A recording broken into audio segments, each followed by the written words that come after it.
यो mini finger counter, यो चाहिँ औँलामा लाउने काउन्टर हो। यो चाहिँ हजुरको औँलामा यसरी ब्यान्ड हुन्छ, एडजस्ट गर्न मिल्छ। सानो ठुलो आफ्नो औँलाको साइज अनुसार तपाईँ सानो ठुलो गरेर लाउन सक्नुहुन्छ। यसरी यो औँलामा लाए पनि हुन्छ, यो औँलामा लाए पनि हुन्छ।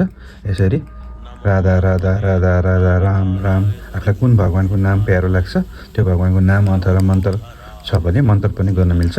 नभए तपाईँले आफ्नो नाम यसरी काउन्ट गर्दै गएपछि 1 2 3 यसरी बढ्दै जान्छ। म्याक्सिमम् यसमा 79,979 गर्न मिल्छ।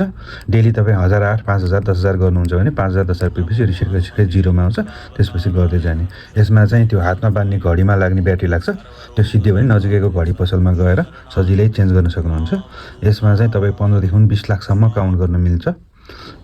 यो चाहिँ सानो ड्युरेबल, पकेटमा पनि राखेर जहाँ पनि तपाईँ काउन्ट गर्न सक्नुहुन्छ।